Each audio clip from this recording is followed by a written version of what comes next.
మనందరం చూసాం ఈరోజు దినపత్రికల్లో వచ్చినటువంటి బ్యానర్ ఐటమ్గా ఉన్నటువంటి ప్రధాన వార్త ఏదైతే ఉందో, జస్టిస్ యశ్వంత్ వర్మ అనేటువంటి జడ్జి గారు వాళ్ళ ఇంట్లో హోలీ పండుగ రోజు అయ్యో ఆయనతో కరెంట్ షాక్ తగిలి ఏదో షాక్ సర్క్యూట్ అయిందంట. ఫైర్ సిబ్బందికి ఫోన్ చేస్తే దాని మన ఇంట్లోకి వచ్చారు. మంటలు ఆర్పాల్సిన వాళ్ళు వాళ్ళ ఇంట్లో ఉన్నటువంటి కోట్ల రూపాయలని డబ్బుల మీద నీళ్లు కలిగి బట్టలు బంగారం ఈ తగలబడిపోవడం ఆయన బాధ కాదు. వాళ్ళ ఇంట్లో ఉన్న 100 కోట్ల రూపాయలు, సుమారు 50 కోట్లని మనం చెప్తున్నారు బయటికి, కానీ 100 కోట్ల రూపాయల కట్టలు, నోట్ల కట్టలు ఇట్లా గాలికి చెత్త గనక రోడ్ల మీద ఎగురుతా చూడు, అట్లా ఎగురుతా ఉన్నదంట. అందరం చూసాం. దేశం మొత్తం ఇదే చర్చ. ఎవరయ్యా ఈయన అనంటే, ఈ యశ్వంత్ వర్మ అనేటైన ఎవరయ్యా అనంటే బీజేపీ ఆర్ఎస్ఎస్ భావజాలం కలిగినటువంటి వ్యక్తి. నరేంద్ర మోడీ అమిత్ షా గారికి చాలా దగ్గరగా ఉంటాడంట. అంటే నాకు నరేంద్ర మోడీ గారు అంటే వ్యక్తిగతంగా కోపమే లేదు, ప్రతిదాని నరేంద్ర మోడీకి ముడి పెడతావు కానీ కొంతమంది అడిగారు సన్నాసులు ఉన్నారు. మీకు ఎగ్జాంపుల్ చెప్తా, సన్నాసులు మీకే. గతంలో అమిత్ షా గారి పైన అనేక ఆరోపణలు ఉన్నాయి. ఆయనకు జడ్జిమెంట్ అనుకూలంగా రాదేమో అనే భయంతో జడ్జిలను చంపించినటువంటి ఆరోపణలను ఎదుర్కొంటుండు. మీరు వెళ్ళి సెర్చ్ చేసుకోండి. నరేంద్ర మోడీ ప్రభుత్వం అధికారంలోకి వచ్చినాక నరేంద్ర మోడీ అమిత్ షా గారుల మీద ఉన్నటువంటి కేసుల్ని కొట్టేపించుకున్నాడు. మీరు వెళ్ళి ఎంక్వైరీ చేసుకోండి. జడ్జిగా కొంతమంది ఇప్పుడు రేపు ఫైనల్ జడ్జిమెంట్ సుప్రీంకోర్టులో అనగా ఆ జడ్జి నాకు అనుకూలంగా ఇయ్యడేమో అని రేపు జడ్జిమెంట్ ఇవ్వాలనే ట్రాన్స్ఫర్ చేస్తాడు ఆయనని ఈ కోర్టు నుంచి ఇంకొక కోర్టుకు. ఇట్లా చేసినటువంటి వీళ్ళని ఏం చేయాలి చెప్పండి. పోనీ ట్రాన్స్ఫర్ చేయండి. అట్లా కూడా ఏమైనా మొండి న్యాయాన్ని బతికించాలనుకునేటువంటి జడ్జి గారు ఎవరైనా ఉన్నాడు అనుకో, ఆయన ఏం చేస్తాడు తెలుసా?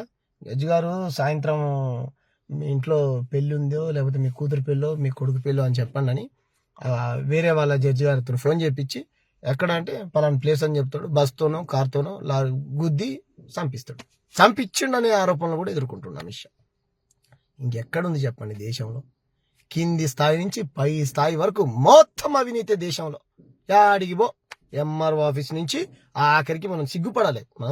అంటే మన దేశాన్ని మనం తిట్టుకుంటే మన పరువు మనమే తీసుకున్నట్టు, కానీ మనం సిగ్గుపడాలి. సుప్రీంకోర్టు జస్టిస్ లంచం తీసుకుంటాడా అండి? ఎక్కడికి పోతాడు చెప్పు సామాన్యుడు? ఏడ న్యాయం జరుగుతుంది? వీళ్ళు ఎక్కడ చూసుకుంటే ఎంతమంది అమాయకమైనటువంటి ప్రజలకు తప్పుడు తీర్పులు ఇచ్చి వాళ్ళ జీవితాలను బలి చేసి ఉంటాడు. లా ఏం చెప్తుంది? 1000 మంది కాదు, 1,00,000 మంది కాదు, 1,000,000 మంది దోషులకు శిక్ష పడ్డ తప్పు లేదు, కానీ ఒక నిర్దోషికి మాత్రం శిక్ష పడకూడదు. That is law. అదే కదా మన వాళ్ళు ఏం చేస్తారు? 1 కోటి రూపాయలు 100 మందిని చంపని, ఏం చంపలేదని తీర్పిస్తా అని తీర్పులు ఇస్తా ఉంది. అందరం నా ఉద్దేశం కాదు. భారతదేశంలో న్యాయ వ్యవస్థలో ఎవరికి అన్యాయం జరిగినోడికి న్యాయం జరగలేదంటే జరిగి ఉండవచ్చు, నేను కాదనలే. కానీ ఇదేందని అంటున్నా. ఇప్పుడు ఇది ఒకటి బయటపడ్డది కాబట్టి ఇది ఒక్కటి, ఇంకెన్ని ఉన్నాయి బయటపడని ఇట్లాంటి దేశంలో? కాశ్మీర్ నుంచి కన్యాకుమారి దాకా కింది కోర్టు, మా జిల్లా డిస్ట్రిక్ట్ కోర్టు, లేకపోతే హైకోర్టు లాంటి తెలిసి సుప్రీంకోర్టు. ఇంకా యాడికి పోలాడు? సెషన్స్ కోర్టులో న్యాయం జరిగిందనుకో ఇంకో కోర్టు పోతాడు, ఇంకో కోర్టులో ఈడు జరిగిందనుకో పై కోర్టు ఈ యాడికి పోవాలి చెప్పండి? అమిత్ షా చెప్తాడు మళ్ళా, ఈ దేశంలో చట్టాల పైన న్యాయ వ్యవస్థ పైన ప్రజలకు నమ్మకం ఉండాలండి. నక్సలిజాన్ని నిర్మూలిస్తాం. నక్సలిజం ఈ అభివృద్ధికి నక్సలైట్లు అడ్డుపడతా ఉన్నారు. ఈ దేశానికి నక్సలైట్లు చాలా ప్రమాదకరం. సూపర్, నక్సలైట్లు 100% ప్రమాదకరమే. అంతకంటే ప్రమాదకరం నువ్వు అమిత్ షా, నరేంద్ర మోడీ, జేపీ నడ్డాలు, బీజేపీ, ఆర్ఎస్ఎస్. ఇటువంటి లంచాలు తీసుకుని లఫంగ్ బెదవ జడ్జి నా కొడుకులు. ఎక్కడి నుంచి వచ్చినావు? ఏం కష్టం చేసినావు? ఏడ మొద్దులు కొట్టినావు? ఏడ గడ్డి బీకినావు? ఏడ పంటలు పండించినావు? నీకు వచ్చే జీతం ఎంత? అన్నించి వచ్చినా నీకు 100 కోట్ల రూపాయలు. 100 కోట్ల రూపాయలు 50 కోట్లని పేపర్లలో రాస్తా ఉన్నారు. 100 కోట్ల రూపాయలు చూసుకోండి. ఆమ్ ఆద్మీ పార్టీకి సంబంధించిన పత్రికలు ఏం రాసినాయో ఏమనుకుంటారు? ప్రజలు బలిగైపోలే అధికారాన్ని అడ్డం పెట్టి. ఎక్కడ బతుకుంది? చదువుకున్నోడు చేయాల్సిన పని అనేది. సిగ్గుపడాలి మనం. మళ్ళీ దీనికి మతం, ధర్మం, దేశం. నరేంద్ర మోడీ పాలన అద్భుతమైన పాలన. ఏంది నరేంద్ర మోడీ పాలన? 100 మందిని గోద్రాలలో చంపిండనే ఆరోపణలు ఎదుర్కొంటారు అమిత్ షా, నరేంద్ర మోడీ, జేపీ నడ్డాలు. వాళ్ళ పైన ఉండవు. వీళ్ళ పార్టీ అధికారంలో రాగానే వీళ్ళ మీద కేసులు ఉండవు. సుప్రీంకోర్టు వీళ్ళ మీద ఉన్న కేసులన్నీ కొట్టేస్తుంది. లేదు వీళ్ళ పైన ఎవరైనా విచారణ చేసే పోలీస్ అధికారులు ఉన్నాడు అనుకో, నీ ఊపా కేసులో గీపాకి ఏదో కేసు పెట్టి శాశ్వత కారణం అని జైల్లో పెడతారు. ఎవరు నాలంటోడు నీలాంటోడు మాట్లాడిన అనుకో నక్సలైట్ అని ముద్రేస్తారు. ఇంకా గట్టిగా మాట్లాడిన అనుకో బెంగళూరులో చంపారు కదా పార్కులో, వాటిలో తుపాకులతోనే ఆర్ఎస్ఎస్ కాల్చి చంపుతారు. ఈ దేశంలో ప్రజలకు న్యాయ వ్యవస్థల పైన లేకపోతే రాజకీయ నాయకుల పైన కోర్టుల పైన నమ్మకం పోతుంది. దానికి ఎవరు కారకులు అంటున్నా నేను. నరేంద్ర మోడీ, అమిత్ షా కాదా? లంచం తీసుకోవడం నేరమే. లంచం తీసుకుని చంపేస్తున్నాం. పోనీ లంచం తీసుకోకుండా నిజాయితీగా జడ్జిమెంట్ చేద్దామా అని అంటే తెల్లారి ట్రాన్స్ఫర్ చేస్తున్నాం. మళ్ళీ ఆ కోర్టు మళ్ళీ ఒక 5 ఏళ్ళు పెళ్ళింగ్, మళ్ళీ ఒక 5 ఏళ్ళు పెళ్ళింగ్, మళ్ళీ ఒక 5 ఏళ్ళు పెళ్ళింగ్. ఇదే విధంగా ఏం చేద్దాం చెప్పండి. మిస్టర్ చెప్తాడు మళ్ళా నక్సలిజాన్ని నిర్మూలిస్తాం 2030 కల్లా 32 కల్లా అంట. నిర్మూలించి మంచిదే. నక్సలెట్ చాలా ప్రమాదకరం దేశానికి 100%. ఎవరు కూడా దాన్ని సమర్థించరు. మరి ఆర్ఎస్ఎస్ తీవ్రవాదాన్ని ఎందుకు నిర్మూలించవు? పేదరికాన్ని ఎందుకు నిర్మూలించవు? ఇటువంటి అవినీతిని ఎందుకు నిర్మూలించవు? నిరుద్యోగాన్ని ఎందుకు నిర్మూలించవు? రైతు సావులను ఎందుకు నిర్మూలించవు? ఆత్మహత్యలను ఎందుకు నిర్మూలించవు? అనారోగ్యాన్ని ఎందుకు నిర్మూలించవు? పేదరికాన్ని ఎందుకు నిర్మూలించవు? హత్యలను, చిన్నపిల్లల పైన లైంగిక దాడులు నిర్మూలిస్తా అని చెప్పు. ఈ దేశంలో ఎవడు పేదవాడు లేకుండా, ఇల్లు లేనటువంటి వ్యక్తి ఉండకుండా ఫలానా సంవత్సరం కల్లా చేస్తామని చెప్పు. అది చెప్పవు. కార్పొరేట్ హాస్పిటల్స్లు, స్కూళ్ళు, కాలేజీలకు ధీటుగా గవర్నమెంట్ స్కూళ్ళు, కాలేజీలు, హాస్పిటల్స్ కడతామని చెప్పు ఫలానా సంవత్సరం కల్లా. అది చెప్పు ప్రెస్ మీట్ పెట్టి. సెల్యూట్ కొట్టి నీ ఫోటో పెట్టి తెల్లారా పాలాభిషేకం చేస్తాను. అది చెప్పడు అమిత్ షా. ప్రజల తరపున ఎవరైనా క్వశ్చన్ చేస్తే వాళ్ళకి ఏదో దేశద్రోహులు, ఆఫ్ఘనిస్తాను, బంగ్లాదేశ్, ఇంకేదో దేశం, పనికిరాని దేశాల పేర్లు చెప్పాలి. వీళ్ళు పబ్బం గడుపుకోవాలి. లేకపోతే అర్బన్ నక్సలైటు, రూరల్ నక్సలైటు, నక్సలైట్ల సానుభూతిపరుడు, హిందూ వ్యతిరేకి, ఇంకేదో వ్యతిరేకి చెప్పురు. మరి వీళ్ళంతా వ్యతిరేకులే. మరి ఈయన ఎవరు? ఇప్పుడు డబ్బులు తీసుకున్న ఆయన ఎవరు? హిందువా, ముస్లిమా, క్రిస్టియనా, పాకిస్తాన్ అయినా, ఆఫ్ఘనిస్తాన్ అయినా, బంగ్లాదేశ్ అయినా, మా తాత చుట్టమా? చెప్పురి. చూడు అవినీతే. రాజకీయ నాయకుల అవినీతే, హాస్పిటల్లో దోపిడీ, కాలేజీలలో, ప్రైవేటు కాలేజీలు అయితే మొత్తం దోపిడీ, విద్యా విధానం మొత్తం దోపిడీ, ప్రైవేటు యూనివర్సిటీలు లేకపోతే కాలేజీలు, స్కూల్స్ మొత్తం వాళ్ళ లైసెన్సులు క్యాన్సిల్ చేయాలి. రక్తాన్ని కష్టపడి సంపాదించుకుంటే మొత్తం దోపిడీ చేస్తారు. చెప్పు అమిత్ షా. ఎవరు దీని కారకులు? ఎందుకు మాట్లాడదు బీజేపీ? దీని మీద ఎందుకు ప్రెస్ మీట్ పెట్టదు? దీని మీద ఎందుకు డిబేట్లు పెట్టదు? దీని మీద ఎందుకు సోషల్ మీడియాలో రాతలు రాయదు? అది చెప్తాడు. మొన్న ఇంకో న్యాయవాది అంట, ఆయన పేరు న్యాయవాది. అరే బ్లాక్ కోట్ స్మగ్లర్. అందరిని అంటలేదు మిమ్మల్ని. చాలా మంది ఆయన జై భీమ్ సినిమా చూడండి, చంద్రు గారు ఎంత అద్భుతంగా. అది కదా, అట్లాంటి వ్యక్తులు ఈ దేశానికి ఆదర్శం. అలాంటి వ్యక్తులు కావాలి. ఆయనకు లేచి రోజు దండం పెట్టాలి, ఆయన కాళ్ళు మొక్కాలి. అది కదా న్యాయాన్ని బ్రతికించడం అంటే. చిట్టి తల్లి, చదువుకోలేనటువంటి, ఆధార్ కార్డు అడ్రస్ కూడా లేనటువంటి ఒక చిట్టి తల్లి, నా భర్తను అన్యాయంగా కొట్టి చంపారు సార్, నాకు ఏమొద్దు, నా భర్తకు, నాకు నా భర్త సావుకు కారణమైనటువంటి వాళ్ళని నాకు న్యాయం చేయండి అని చెప్పిందంట. కోట్ల రూపాయలు ఇస్తా అన్నాని ఆ చిట్టి తల్లి కేసు రిటర్న్ తీసుకోలే. 100 కోట్ల రూపాయలు ఇస్తామమ్మా, మా గవర్నమెంట్ పడిపోతుంది, మా ప్రభుత్వానికి బ్యాండ్ ఏం వస్తుందన్నా తీసుకోలే. నా దగ్గరకు వచ్చి నాకు న్యాయం చేయమని న్యాయ వ్యవస్థ పైన నమ్మకం పెట్టుకుని వచ్చింది అని జడ్జి గారికి ఈ చంద్రు అనే లాయర్ గారు చెప్పి న్యాయాన్ని బ్రతికించండి అని చెప్పాడు. అది కదా, ఆయన కదా, అలాంటి వాళ్ళు కదా కావాల్సింది దేశానికి.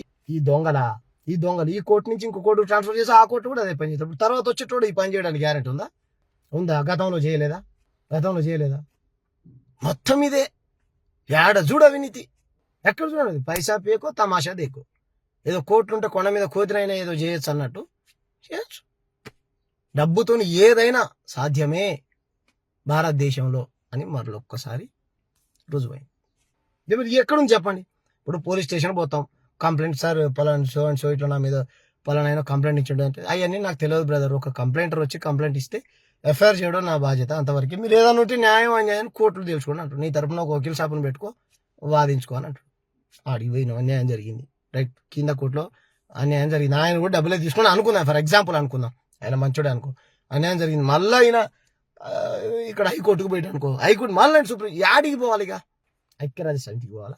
యాడికి పోవాలి? మీరు చెప్పండి. మరి యాడికి పోవాలి చెప్పండి. దీనిపైన రాష్ట్రపతి గారు కూడా మాట్లాడాలి. ఇది మన దేశ పరువు ప్రతిష్టలకు సంబంధించినటువంటి విషయం. న్యాయ వ్యవస్థ, న్యాయవాదులు ఇటువంటి పని చేయకూడదు. చాలా ఆరోపణలు ఉన్నాయి పీపీల మీద. పీపీలు అపోజిట్ అక్యూజర్స్ తరపున డబ్బులు తీసుకొని కూడా వాళ్ళ తరపున కేసును డీలే చేస్తారని అన్నిట్లో ఉన్నది. నేను ఏమంటున్నా అంటే, డబ్బులు ఉన్నోడికి పేదవాడు బలైపోవాలా? న్యాయ వ్యవస్థలపైన నమ్మకం పెట్టుకున్నటువంటి పేదవాడు, వాడి కోట్ల చుట్టూ తిరగడానికి వానికి ఛార్జీకి డబ్బులు ఉండవు. వానికి శిక్షలేసి మన జీవితాన్ని మొత్తం కొలాప్స్ చేసి ఈ దేశంలో న్యాయం బతికిలేదు. నా దృష్టిలో అయితే న్యాయం బతికిలేదు. ఎక్కడో దగ్గర 100 మంది చంపితే ఒక ప్రణయ్, అది కూడా జిల్లా కోర్టు, న్యాయం చేసింది. దాని మీద కూడా చర్చనే, దాని మీద కూడా డిబేటే, దాన్ని కూడా జీర్ణించుకోలేకపోతున్నారు. అది కూడా ఆ బాపనాయనకు శిక్ష పడ్డందుకు. చంపినోడు బాపనాయన, హత్య చేసినోడు, నరికి చంపినోడు బాపనాయన, ఇప్పుడు డబ్బులు తీసుకున్న ఆయన బాపనాయన, RSS భావజాలం ఉన్నటువంటి వ్యక్తి. ఏం చెప్పాలి చెప్పండి? చేపించేది వీళ్ళే క్రైము, చేసేది వీళ్ళే, తీర్పులు ఇచ్చుకునే. మొత్తం 644 మంది సుప్రీంకోర్టు జడ్జిలు అయితే దాంట్లో 44 మందో 34 మందో SC/ST బీసీలు ఉన్నారట. మిగతా వాళ్ళు మొత్తం బ్రాహ్మణులే అంట. స్వాతంత్రం వచ్చినప్పటి నుంచి ఎక్కడుంది భారతదేశంలో న్యాయం? స్వాతంత్రం ఉండదు చూసినా. మైత్రిలో మనోడైతే ఏ మూల కూర్చున్న ముక్కలు ఎక్కువ పడతాయి. మన కులపోడు ఉంటే కథం, అది న్యాయం జరుగుతుంది. దేశంలో కులం మతం ఉన్నంత కాలం, కులాన్ని బట్టి మతాన్ని బట్టి తీర్పులు జడ్జిలు ఇచ్చినంత కాలం ఈ దేశం బాగుపడదు. మీరు న్యాయాన్ని న్యాయంగా, అన్యాయాన్ని అన్యాయంగా ఎప్పుడైతే జడ్జి చేస్తారో అప్పుడే ప్రజలకు న్యాయ వ్యవస్థలపైన, వీటిపైన, చట్టాలపైన ప్రజలకు గౌరవం ఉంటుంది. ఏం కష్టం చేసినా చెప్పండి. మరి మీరు ఏం కష్టం చేసి సంపాదించారు చెప్పండి? ఏడ మొద్దులు కొట్టారు, ఏడ కలుపు పీకిర్రు, ఏ కూలికి పనికి పోయారు, మీకు వచ్చే జీతం ఎంత? మీకు 5 లక్షలు 10 లక్షలు వచ్చినాయి అనుకుందాం. మీరు అయినప్పటి నుంచి, న్యాయవేదనప్పటి నుంచి మీ గవర్నమెంట్ నుంచి నెలకు 10 లక్షల జీతం వచ్చింది అనుకున్నాం. మీ పిల్లలు, పెళ్ళము, వాళ్ళ ఫీజులు, వాళ్ళ చదువులు, మీ ఇల్లు, కారు, డ్రైవరు, ఇంట్లో పని మనిషి, ఉప్పు, కారం, నూనె, ఇవన్నీ ఖర్చులు పోగా ఇన్ని కోట్ల రూపాయలు ఏం కష్టం చేసి సంపాదించామంటున్నాను నేను. ఇప్పుడు నేను ఒక ఇల్లు కట్టుకున్నానండి, నేను నెలకు 30,000 40,000 ఉద్యోగం చేసుకుంటా, నేను లెక్క చూపిస్తాను మీకు.